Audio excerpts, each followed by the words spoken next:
मध्य प्रदेश भाजपा प्रदेश अध्यक्ष को लेकर खींचतान का दौर इस कदर जारी है कि अब तक भाजपा को नया प्रदेश अध्यक्ष नहीं मिल पाया है और पुराने प्रदेश अध्यक्ष से ही काम चलाना पड़ रहा है। दोस्तों, दिल्ली में चुनाव हो चुके हैं, मुख्यमंत्री के नाम का चयन भी हो चुका है, लेकिन सबसे बड़ी हैरानी की बात यह है कि अब तक मध्य प्रदेश में भारतीय जनता पार्टी का संगठन प्रदेश अध्यक्ष का चुनाव करने में नाकाम साबित हो रहा है। लिहाजा अब खुद प्रधानमंत्री नरेंद्र मोदी को भोपाल आना पड़ रहा है। दरअसल मध्य प्रदेश भाजपा में जब से प्रदेश अध्यक्ष की कुर्सी की रेस शुरू हुई है तब से कुछ ठीक ठाक नहीं चल रहा है। अनुशासन में चलने वाली भाजपा में इन दिनों प्रदेश अध्यक्ष पद को लेकर खींचतान मची हुई है। दिल्ली में कई बैठकें आयोजित हो चुकी हैं, चर्चाओं का दौर भी गर्म है, लेकिन अब भी प्रदेश अध्यक्ष का नाम फाइनल नहीं हो पाया है और अब इसी खींचतान को देखते हुए खुद प्रधानमंत्री नरेंद्र मोदी को भोपाल आना पड़ रहा है।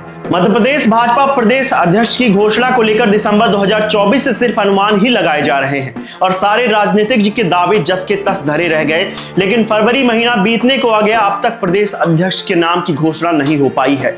दोस्तों, वैसे तो प्रधानमंत्री नरेंद्र मोदी बागेश्वर धाम में कैंसर अस्पताल की शिलान्यास और ग्लोबल इन्वेस्टर समिट के बहाने मध्य प्रदेश आ रहे हैं, लेकिन असल में मध्य प्रदेश आने का एक मुख्य उद्देश्य यह भी है कि विधायक और सांसदों से संवाद कर एक योग्य प्रदेश अध्यक्ष का चुनाव किया जा सके। देखिए, मध्य प्रदेश में प्रदेश अध्यक्ष की कुर्सी गहरी जातिवाद में फंसी हुई है और यही कारण है कि अब तक प्रदेश अध्यक्ष की घोषणा नहीं हो पाई है। प्रदेश अध्यक्ष की कुर्सी को लेकर जिस तरह से खींचतान मची हुई है, तो ऐसे में आपसी लड़ाई को रोकने के लिए बीडी शर्मा को एक बार फिर से रिपीट किया जा सकता है, लेकिन मध्य प्रदेश में भाजपा जातिगत समीकरण बनाने का पूरा प्रयास कर रही है।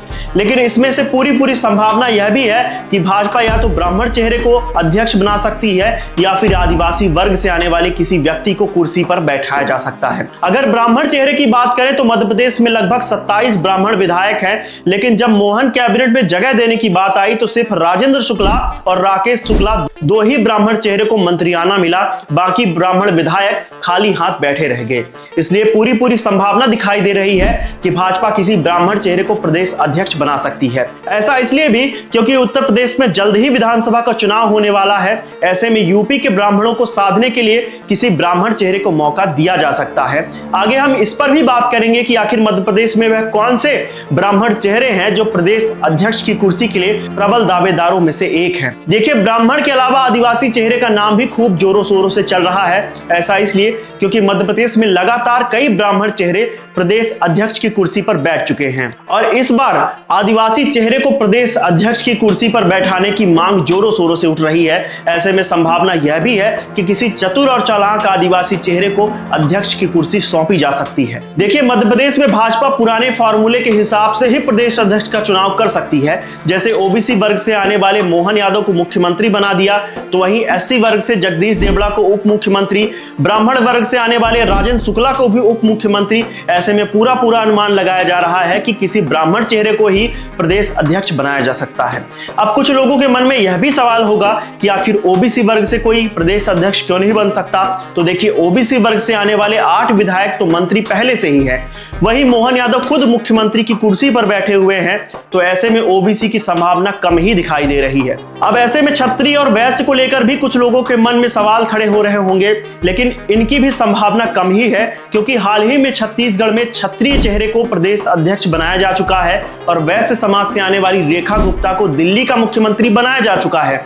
इसलिए क्षत्रिय और वैश्य का चेहरा भी मुश्किल दिखाई दे रहा है। एमपी में प्रदेश अध्यक्ष की कुर्सी को लेकर कई बार चर्चाएं हो चुकी हैं, पर सभी की सभी चर्चाएं विफल होती रहीं और अब प्रदेश अध्यक्ष की कुर्सी भी फंसी हुई है। ऐसे में प्रधानमंत्री नरेंद्र मोदी 23 फरवरी को 2 दिवसीय प्रवास पर मध्य प्रदेश आ रहे हैं, जहां बागेश्वर धाम में कैंसर अस्पताल का शिलान्यास करने के बाद ग्लोबल इन्वेस्टर समिट में हिस्सा लेंगे और फिर रात्रिकालीन भोपाल में विधायक और सांसदों के साथ रात्रि भोज करेंगे। मध्य प्रदेश के इतिहास में पहली बार ऐसा हो रहा है कि प्रधानमंत्री स्वयं विधायक और सांसदों के साथ आमने सामने बैठकर संवाद करेंगे। दोस्तों, यह रात्रि भोज प्रदेश अध्यक्ष की कुर्सी के लिए भी बेहद महत्वपूर्ण होने वाला है क्योंकि प्रधानमंत्री नरेंद्र मोदी किसी भी विधायक और सांसद से कोई भी सवाल कर सकते हैं, जिसके मद्देनजर विधायक और सांसदों को भोपाल बुलाया गया है और सैकड़ों की संख्या में टेबल सजाई गई है जहां रात्रिकालीन भोज होगा। देखिए, जब से प्रदेश अध्यक्ष की दौड़ शुरू हुई है तब से नरोत्तम मिश्रा ने दिल्ली और भोपाल को एक कर दिया है। लगातार नरोत्तम मिश्रा दिल्ली में सक्रिय हैं और बार-बार केंद्रीय नेताओं से मिल रहे हैं, लेकिन इसी बीच मध्य प्रदेश के उप मुख्यमंत्री और विकास पुरुष कहे जाने वाले राजेंद्र शुक्ला की भी दिल्ली में सक्रियता काफी बढ़ चुकी है।